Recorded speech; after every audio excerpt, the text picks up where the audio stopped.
Et on continue avec le lycée français Charles de Gaulle qu'on a la chance d'accueillir. Merci beaucoup à Patrick Bonnefoy et à Blaise Fénard d'être avec nous pour nous parler de votre établissement, donc le lycée français Charles de Gaulle. Vous continuez Bonsoir. à poser vos questions à la fois sur Facebook, sur YouTube, sur le site balingolfer.org, de manière à ce qu'on puisse les relayer auprès de nos deux intervenants de cette séquence. À vous la parole. Bonsoir. Alors, bonsoir à tous. Donc, je suis Blaise Fénard, directeur d'une des écoles du lycée français Charles de Gaulle.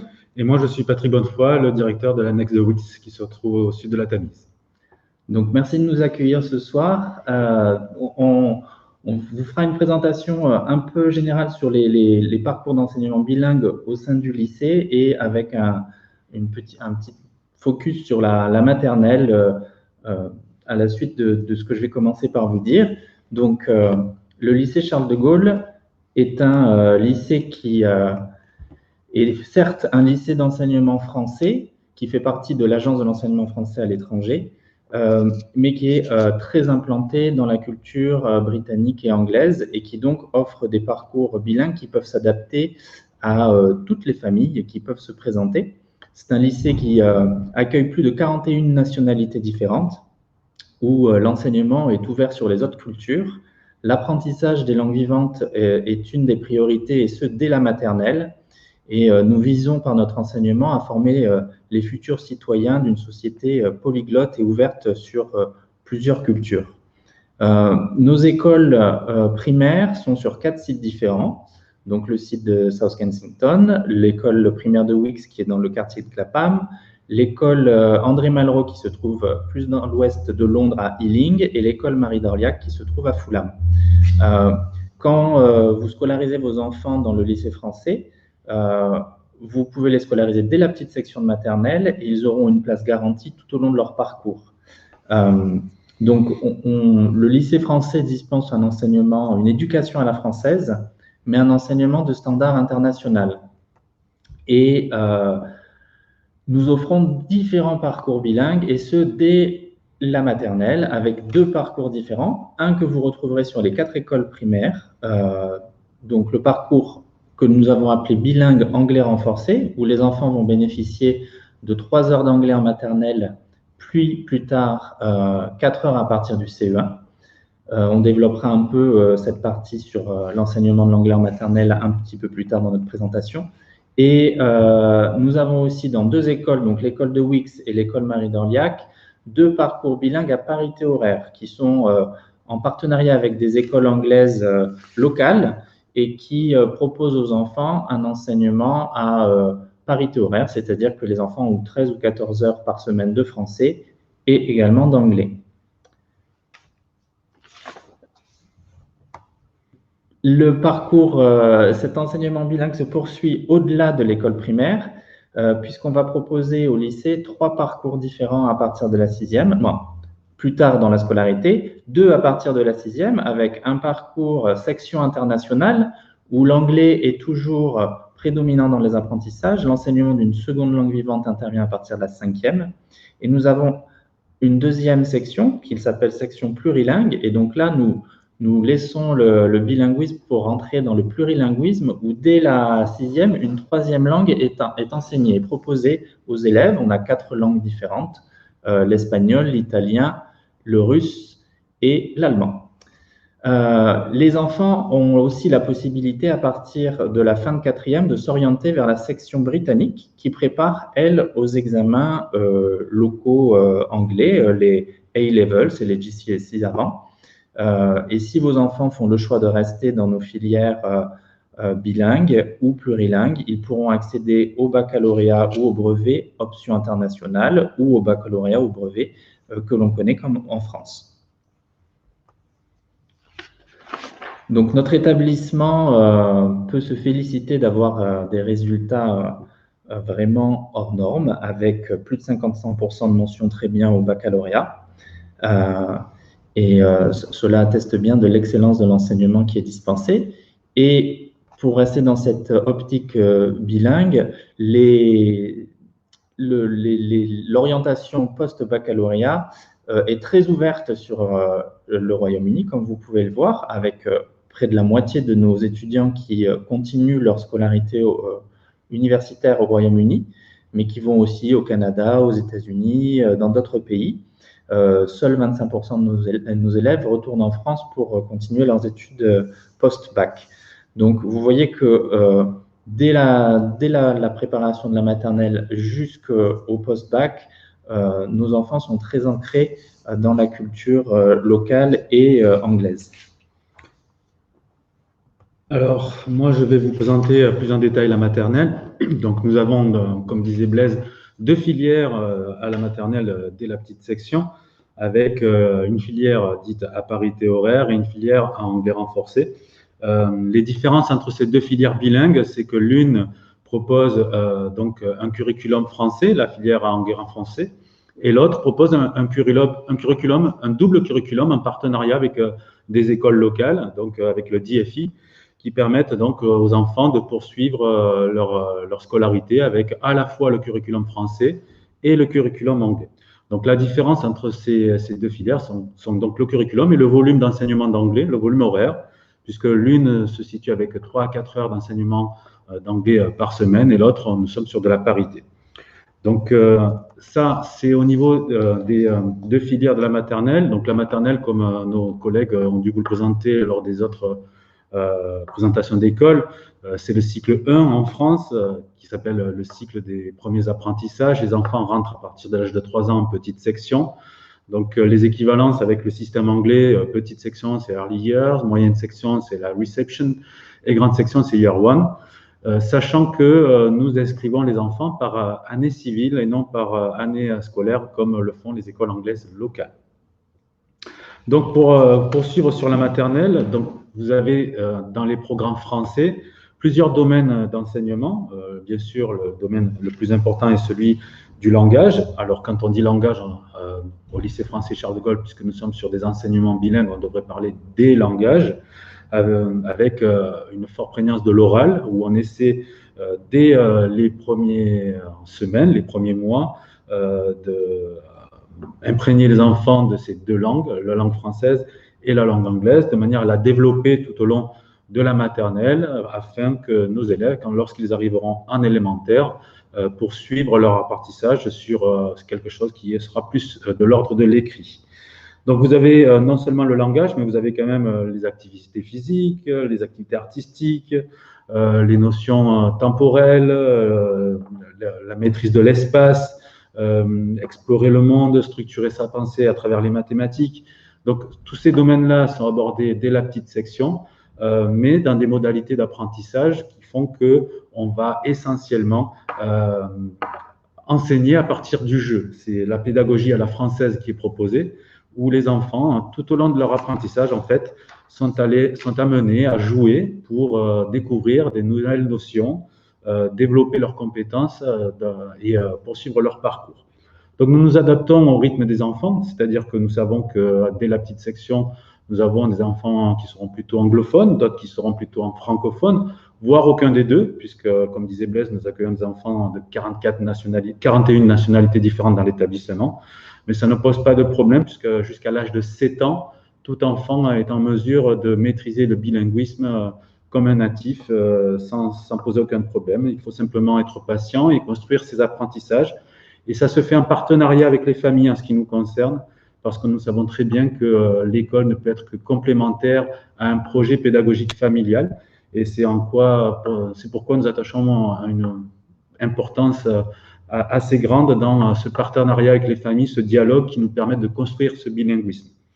Donc, les élèves travaillent en petits groupes en maternelle, des groupes de 4, 5, 6, pour les enseignements des langues aussi. Donc, nous favorisons cet enseignement pour favoriser en fait le temps de prise de parole des élèves et leur permettre justement de réinvestir tout ce qu'ils auraient appris tout au long de leurs apprentissages.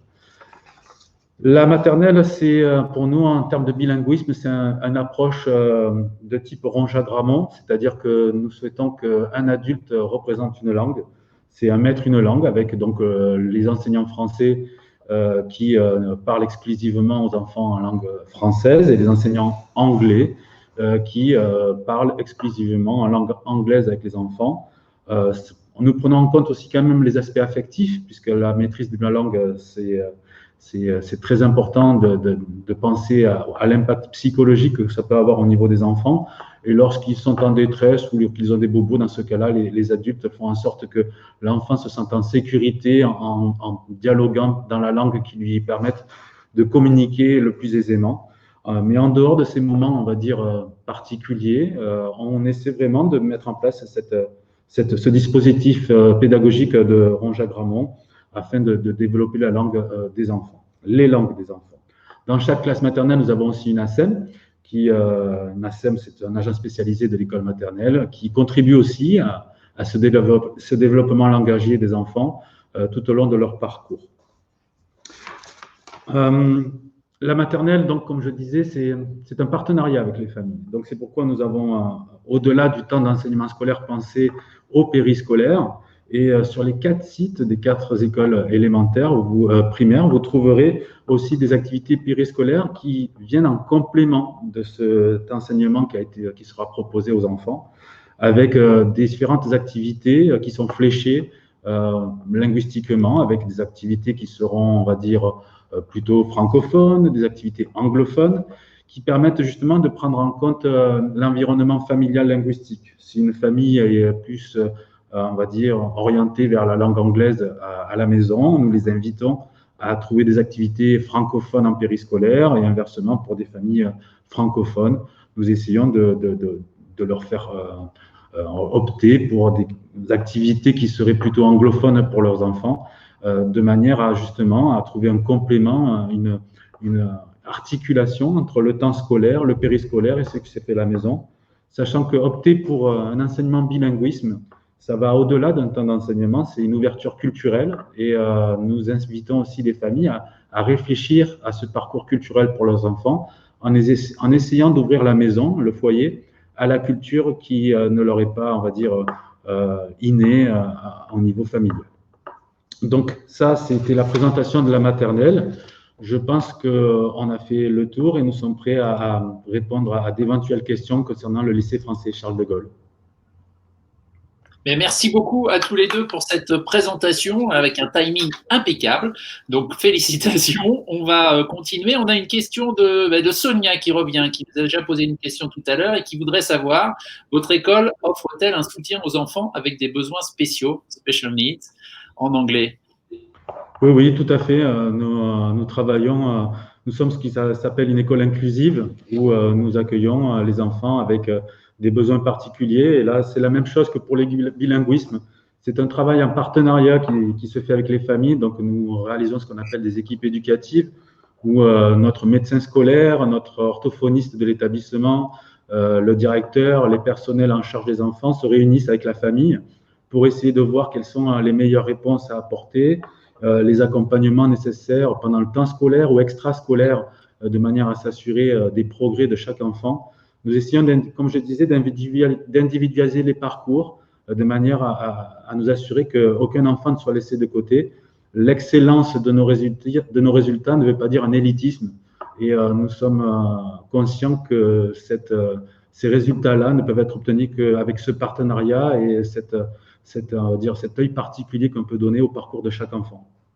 Et je voudrais juste préciser qu'au moment des inscriptions, on ne demande pas le dossier scolaire médical des enfants ou des tests pour voir si les enfants ont des difficultés, pas du tout. Les parents peuvent faire leur demande d'admission sans aucun... Et on discutera avec les parents le jour où les enfants arriveront à l'école et qu'on discutera des difficultés s'il y a besoin de mettre en place du soutien ou des aides particulières.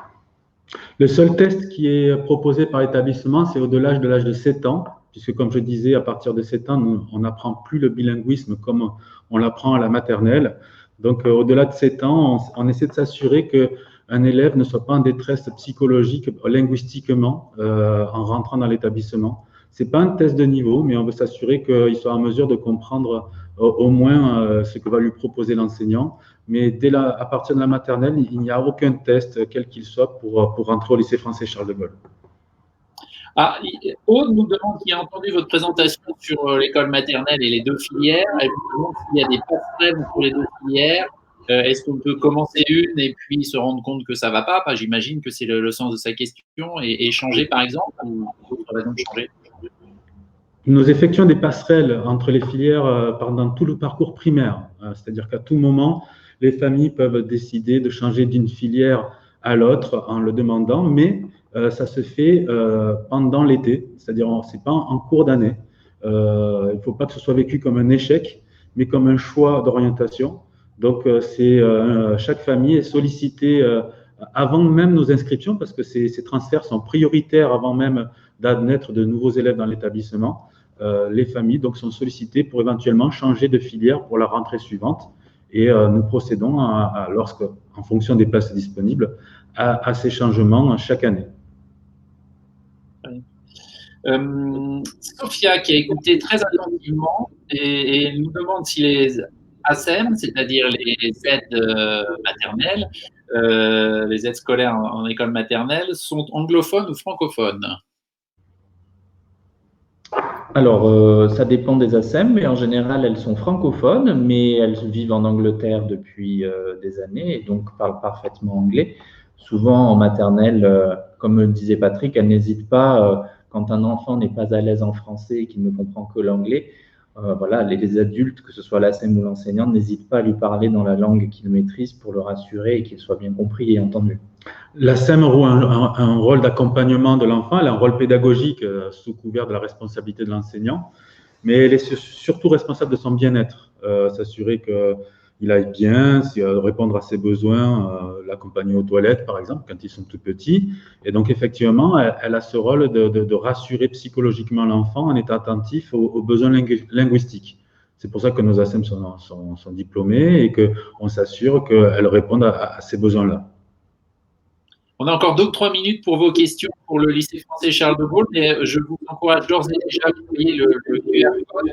Vous prenez votre téléphone et vous prenez une photo du QR code, ça vous emmènera sur le site et de manière à pouvoir continuer cette conversation, avoir plus d'informations sur le lycée et puis aussi éventuellement prendre rendez-vous pour en savoir plus et discuter avec les responsables qui nous font l'amitié d'être ici. Une autre question qui était Patrick, qu'on a déjà vu passer tout à l'heure, qui nous disait qu'il avait des triplés de 3 ans et demi, qui n'avaient pas pu être inscrits à cette rentrée en petite section et il se demande comment il peut s'assurer de ne pas être pénalisé car il a besoin de 3 places en moyenne section pour la rentrée de septembre 2021. Peut-on s'inscrire dès maintenant? Merci. Alors oui, il faut s'inscrire dès maintenant. Les campagnes d'inscription ont débuté.